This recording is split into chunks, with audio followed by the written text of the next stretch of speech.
African ഒച്ചുകളുടെ സാന്നിധ്യം ഏലത്തോട്ടങ്ങളിൽ കണ്ടു തുടങ്ങിയിരിക്കുന്നു. കഴിഞ്ഞ 2 വർഷങ്ങളായി കോട്ടയം, പത്തനംതിട്ട ജില്ലകളിൽ പച്ചക്കറികളിൽ ഇവയുടെ സാന്നിധ്യം വളരെ രൂക്ഷമായി കാണപ്പെട്ടിട്ടുണ്ട്. ഏലത്തിൽ ഇവയുടെ നാശം എങ്ങനെയാണെന്ന് നമ്മൾ പഠിക്കേണ്ടിയിരിക്കുന്നു. അതിനെക്കുറിച്ചുള്ളൊരു ഡീറ്റെയിൽഡ് വീഡിയോയിലേക്ക് നമുക്ക് കടക്കാം. ഏലത്തിൻ്റെ പൂക്കൾ തിന്നു നശിപ്പിക്കുന്ന ചെറിയ ഒച്ചുകളെ നമ്മൾ ധാരാളമായി കണ്ടുവന്നിരുന്നല്ലോ. എന്നാൽ മറ്റു പ്രദേശങ്ങളിൽ ധാരാളമായി കണ്ടിരുന്ന ആഫ്രിക്കൻ ഒച്ചുകൾ ഇപ്പോൾ ഏലത്തോട്ടങ്ങളിൽ എത്തിത്തുടങ്ങിയിരിക്കുന്നു. ഇപ്പോൾ ഞങ്ങൾ കട്ടപ്പനയ്ക്കടുത്തുള്ള കൊച്ചുകുടി വീട്ടിൽ ജോസിയേട്ടൻ്റെ പുരയിടത്തിലാണ് വന്നിരിക്കുന്നത്. ധാരാളം ഒച്ചുകൾ ഇവിടെ നമുക്ക് കാണുവാനിടയായി. ഇതാണ് ഒച്ചുകളെ കണ്ടത്.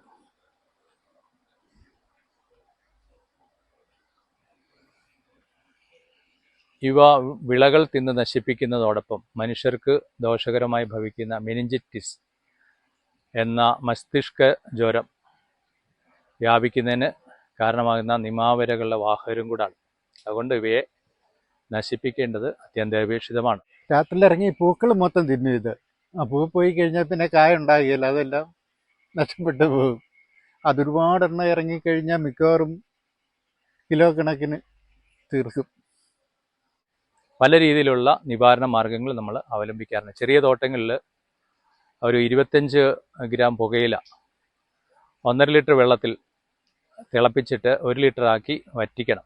അത് അരിച്ചെടുത്ത വെള്ളം തണുത്ത് കഴിയുമ്പോൾ അതിലേക്ക് 1 ലിറ്റർ വെള്ളത്തിൽ 60 ഗ്രാം തുരിശ് ലയിപ്പിച്ച ലായനിയുമായി മിക്സ് ചെയ്തിട്ട് ഒച്ചുകൾക്ക് മുകളിൽ നമുക്ക് തളിച്ചു കൊടുത്ത് അതിനെ നശിപ്പിക്കാവുന്നതാണ്. അല്ലെങ്കിൽ 5 ഗ്രാം സ്നെയിൽ കില്ല് 100 ഗ്രാം ഈർപ്പമുള്ള തവിടുമായിട്ട് മിക്സ് ചെയ്തിട്ട് ചെറിയ ഉരുളകളാക്കി തോട്ടങ്ങളിൽ ഒച്ചുകൾ വരുന്ന പ്രദേശത്ത് ഇട്ട് കൊടുത്തു കഴിഞ്ഞാൽ അവ ആഹരിച്ച് നശിക്കും. പക്ഷേ നമ്മൾ ശ്രദ്ധിക്കേണ്ടത് കയ്യിൽ ഉറ ധരിച്ച ശേഷം മാത്രമേ ഈ വിഷപദാർത്ഥം ഉരുട്ടുവാൻ ഉപയോഗിക്കാവുള്ളൂ. മൂന്നാമത് നമുക്ക് ഉപയോഗിക്കാവുന്ന വേറൊരു രീതി എന്ന് വെച്ചാൽ 1/2 കിലോ ആട്ടമാവിനകത്ത് 1/4 കിലോ ശർക്കരപ്പൊടിയും 5 ഗ്രാം ഈസ്റ്റും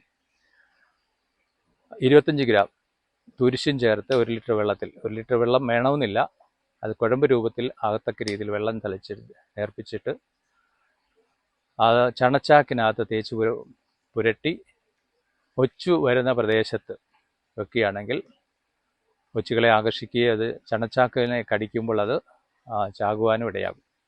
എന്നാൽ ഇതൊന്നും സാധിക്കാത്ത ആൾക്കാർക്ക് നമ്മൾ മറ്റ് ഒച്ചിനെ കൺട്രോൾ ചെയ്ത സ്നെയിൽ കില്ല് തന്നെ കാബേജ് ഇലകളിനകത്ത് വെച്ച് കൊടുത്ത് നിയന്ത്രിക്കാം. വീഡിയോ വഴി നിങ്ങൾക്ക് മനസ്സിലായി കാണും, നമ്മൾ ഏലത്തോട്ടത്തിൽ സാധാരണ കണ്ടുവരുന്ന ഒച്ചുകളെക്കാൾ കുറച്ചുകൂടെ നാശനഷ്ടങ്ങൾ വരുത്താൻ സാധ്യതയുള്ളവയാണ് ആഫ്രിക്കൻ ഒച്ചുകൾ. അപ്പോൾ ഇവയെ നിങ്ങളുടെ ഫീൽഡിൽ കണ്ടുവരുമ്പോൾ തന്നെ നിങ്ങൾ ഇതിൻ്റെ നിയന്ത്രണ മാർഗ്ഗങ്ങൾ അവലംബിക്കാൻ ശ്രമിക്കുക.